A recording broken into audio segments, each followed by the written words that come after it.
Hope y'all are doing good tonight. If y'all are watching live, actually let's do it backwards. If you're not watching live, if you're watching the replay, type in replay in the comments. I'm just curious of how many people watch live versus not. But we are here live with y'all for a few minutes. Got some questions, got some answers, got some stories, all that good stuff. It's been extremely busy. I was considering not doing a live feed tonight, but we figured we'd jump on for a few minutes just to say hey and keep our Thursday nights going. Alright, I got us up. Haven't seen nobody on yet, but mine might be lagging a little bit. Let's see here. First question I got comes from John. What peep sight should I avoid? Had an old one cut my string. The only one I know that I would avoid is the older G5 Meta Peeps. They're blue, and you can even just take your finger and feel the sharp spot, and they were notorious for cutting string several years. And if I see one come in and we're working on the bow, I'll let them know, let's take this thing out of here. We've had, honestly, several manufacturers well known over the years have a bad batch.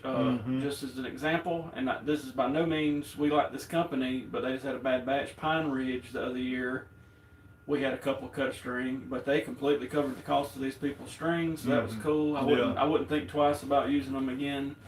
Right now we're, for basic peeps, pretty heavy into the true peeps. I don't think I've ever had trouble out of a true peep, Fletcher true peep, but I've had in the past, I'm like, again, I wouldn't, not talking bad about this company, but I had personally had a specialty peep that cut my string about 10 years ago with the clarifier and everything, and they ended up sending me, they didn't cover the cost of the string, but they did send me a new peep back then. But so definitely the older G5 Meta Peeps. Everything else is probably okay right now that I know of.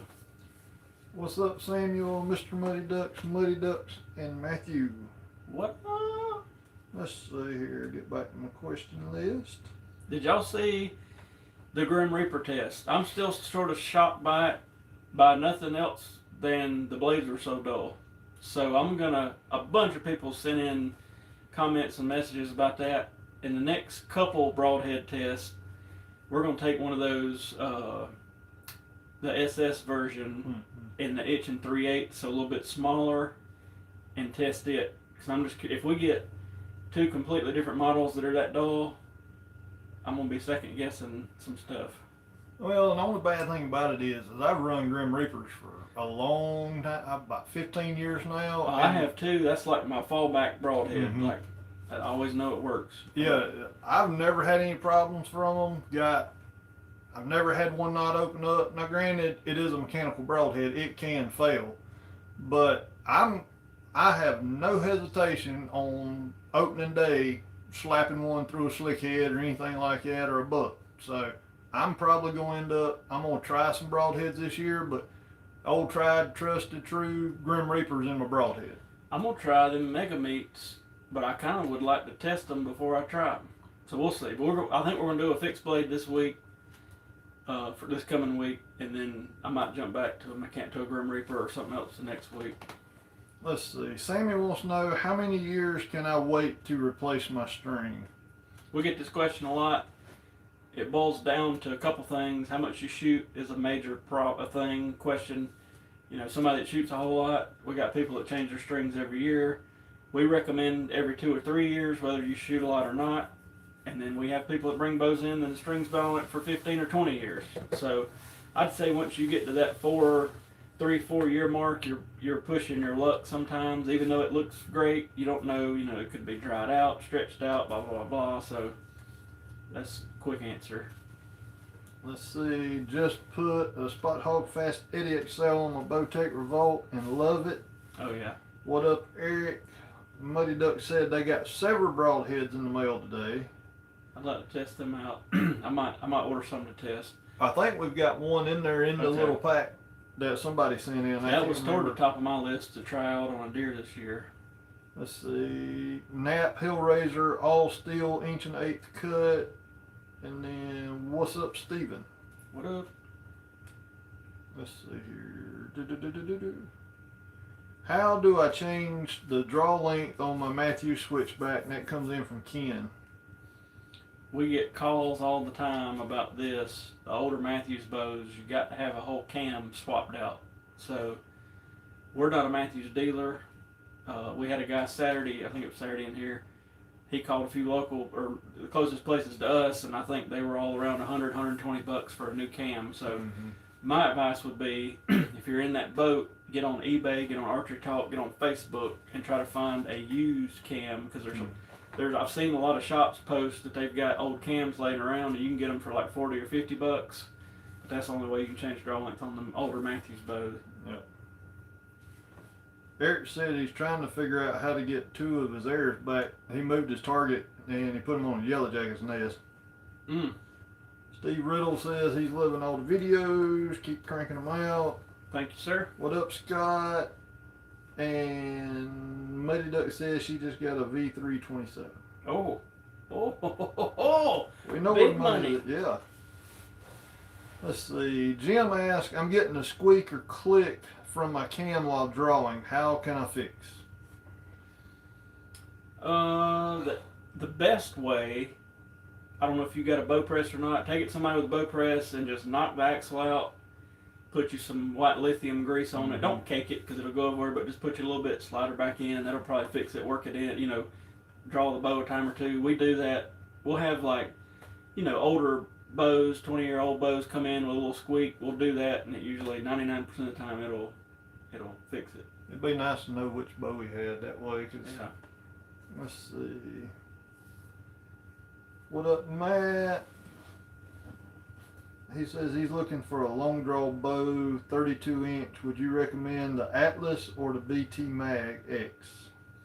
We've had a few Atlas bows come through. I was pretty impressed with them. I ain't got nothing against the BT Mag X either, but that Atlas, if it was me, I think I would go Atlas. But again, that's just me. But we've had several come through we've tinkered with, and they all did good.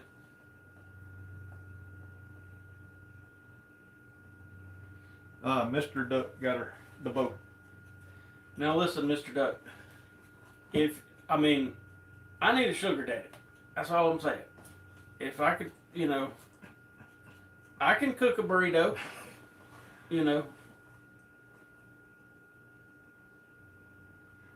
Al says, or asks, I heard y'all mention setting the initial peep height at a certain yardage. Can you explain? Yeah.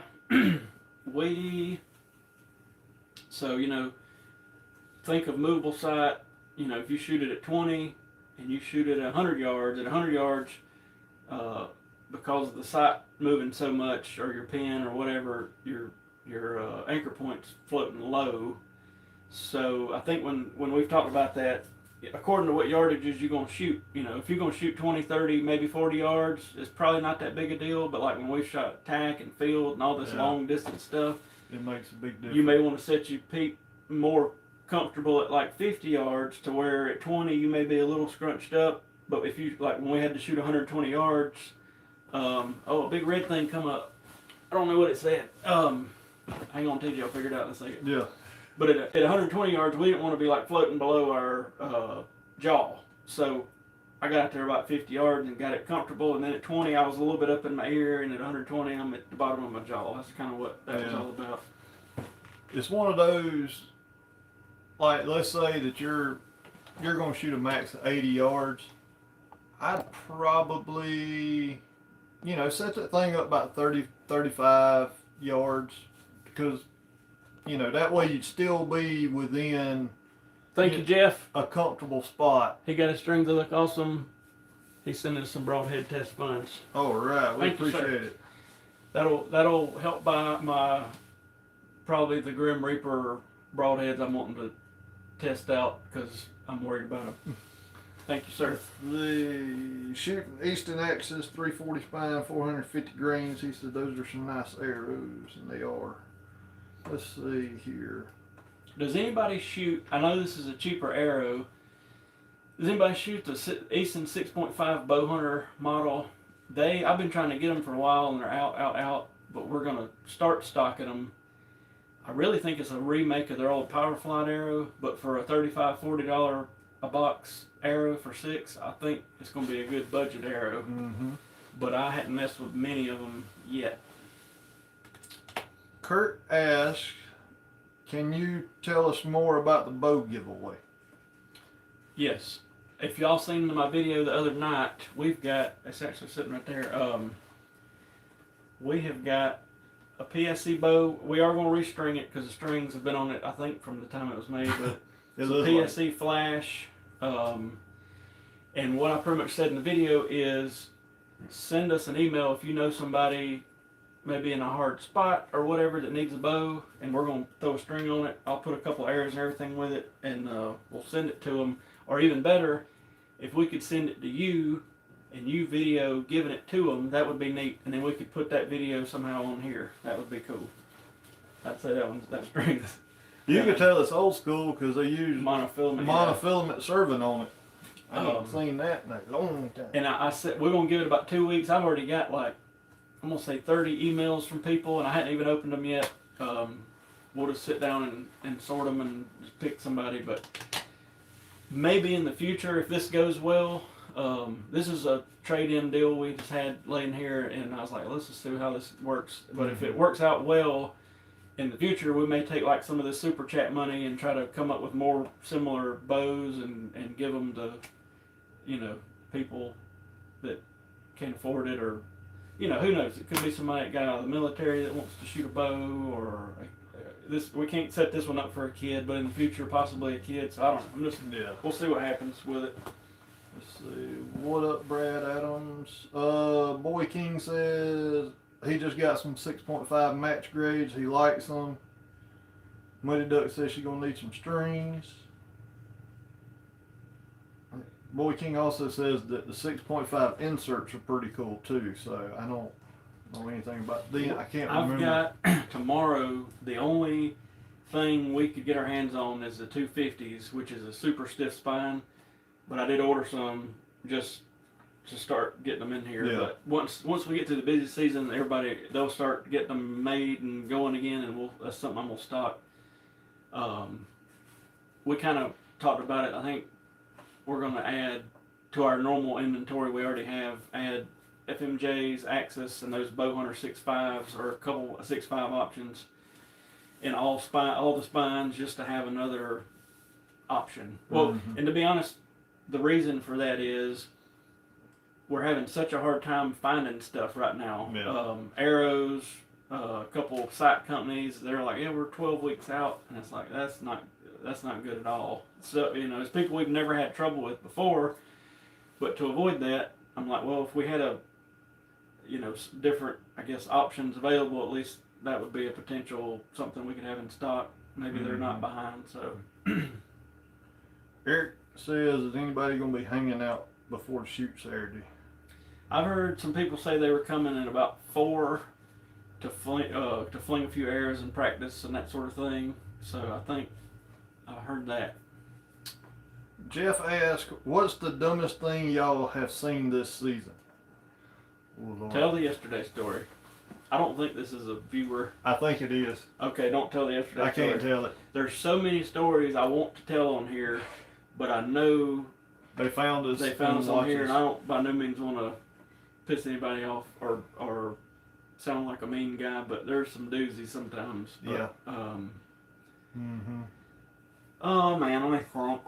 Probably so far this year had to be just a couple weeks ago. The box store sent the bow. Y'all seen all that? It was in one of our videos. They tied around in the peep and then had cut the string, and it was.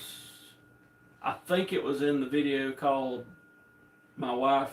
His wife didn't know he was getting a bow or something like that. Wasn't it the same day that we did that? I think it was. I think it was. About 2 Saturdays ago. Yeah. So, I wish there was more stuff that we could say and tell. It'd be a lot more interesting. Let's see. Chuck asked, any drawback to shooting 80 pounds if I can handle it?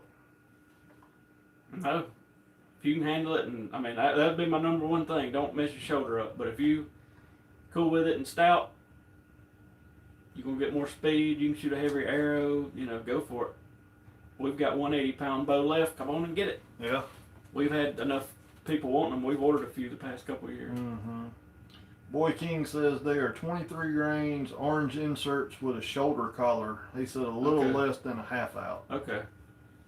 Eric says he gets off at 2:30. He said he'd be early. All right. Let's see. Let me get back to my questions.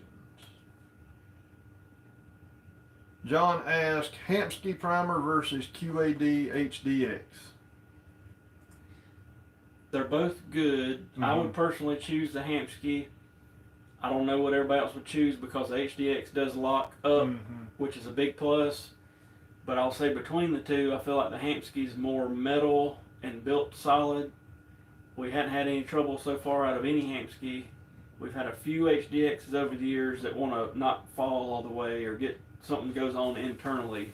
But I think it would just, I wouldn't not shoot one because of that. I think it just boils down to, have you got to have one that locks up, or do you care if it lays down? You still got the containment, but it's going to flop around a little bit on the Hampski. But I definitely like the limb driven better. Yeah. It's one of those that it's kind of a personal preference kind of thing. Yeah. I mean, there's really no right or wrong answer to choosing a primer or a QAD, but I like limb driven stuff. I don't know, I've shot QADs and everything on my bow, so, you know. I kind of see a trend now going more towards a limb driven. So I don't know if a lot of the hunting shows people are starting to shoot them, or I'm gonna predict that Hampski in the next little while and I ain't talked to him, but it comes out with some sort of a limb driven rest that will stay up, and then it's a done deal. That would be 100% what everybody's gonna shoot. Let's see here. Matt says he's coming to our shoot Saturday. What does he need to bring? Or what does he need to know? So if you're local, we're having a shoot Saturday. We're doing a shotgun start. So everybody's going to start at 5. I've been trying to tell everybody, make sure get here 15, 20, 30 minutes early because we starting at 5 and that's it. Because there's money involved. So we can't have all kind of craziness. But ultimately, I'm gearing it toward bow hunters. So the bow hunter class, first place is getting $200, second place is getting 100, and third's getting 50.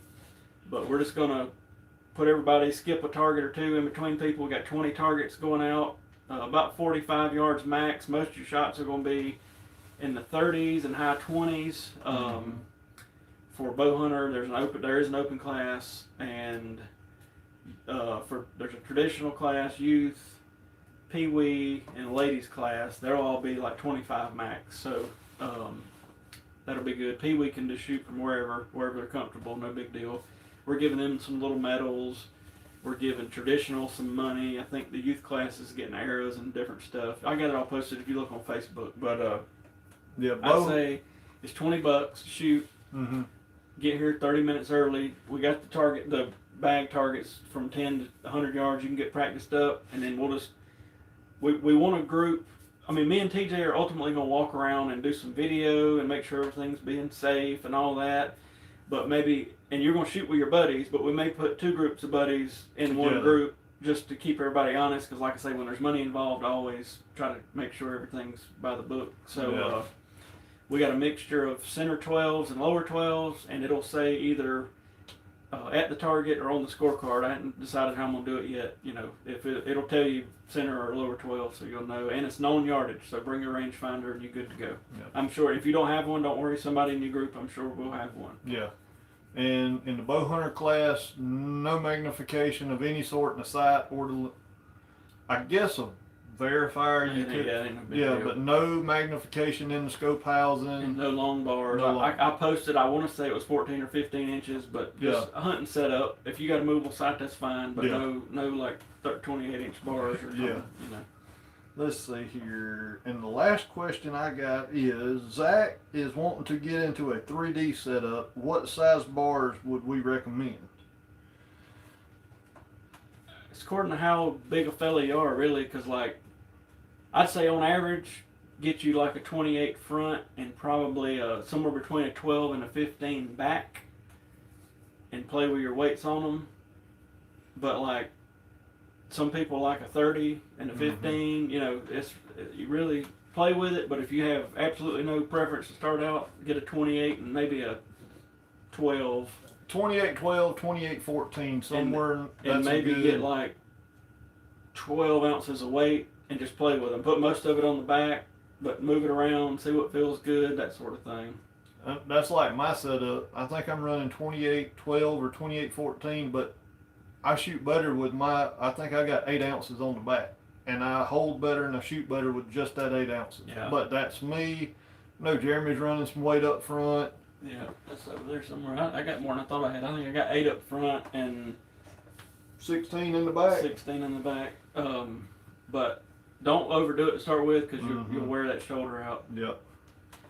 Let's see. Stephen Shepard asks, what do you guys think of the Montana black gold sights? I like them, and I've talked. We hadn't ordered any this year direct, but we are direct with them, and they've been super nice people to work with over the years. So, never had any problems. They're good stout sights, and I want to try their slide bar. I can't remember what the competition bar is, but I'd love to try it. But yeah, I'm happy with them. We had one guy break the plastic ring, the UV ring on his sight, and it was his fault. And I called them to order one, and they just sent it for free. You know, and I was like, dang, that's pretty cool. But oh yeah. Let's see. Moody Duck said they wish they could come down. I think we'll have a good time. It's a little, I don't want to call it thrown together because we've been working on it all week, just a little bit here and there, but it couldn't be a worse time for us to have a shoot because we are nipple deep back here in bows and strings and everything else, and in a minute we'll jump off here because we still got everybody else in there working and they're probably about ready to kill me, but that's why we're doing it at 5 so we can have a normal Saturday and deal with our normal crowd, and then once the day's winding down we can do the shoot. Hopefully it won't affect everything too much, but it's been straight up wild, and it is every year. It's a good thing, and we expect it and all that, but it's just like, whew. But it kind of seems like this year it took longer for the rush to hit. Because normally it hits right after the 4th. Right after July the 4th, or as soon as the kids get back in school around here. But this year it's kind of been delayed a little bit. Yeah. But I think that's all I see. I'm just kind of scrolling back through in case I miss somebody or miss something.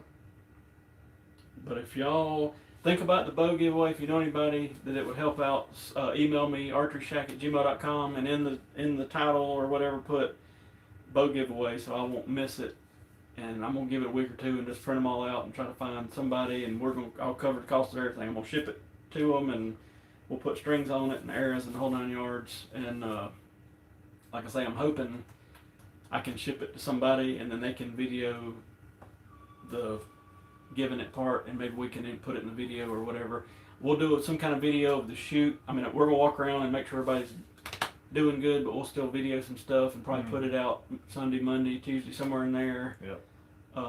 We're also doing the Iron Buck Challenge after the shoot around 7:30ish. Y'all seen it on the videos. We got the 8-inch hole in the Iron Buck and arrows explode. I always start people at 20, let everybody shoot. Whoever makes it through, we back them to 30, 40, 50, wherever we make it to. And then just all the money in the pot goes to who wins. It's fun. And if you ain't seen it, the one we did with Santa Lita, and I took his money, so it's on there. I forgot about that. I'm surprised I forgot about that. Oh, me. But we'll get off here and get back to work. Yeah. But thank y'all for tuning in. Still have videos every day, and we'll be back next Thursday live. And let us know what we can do to help. See y'all. See ya.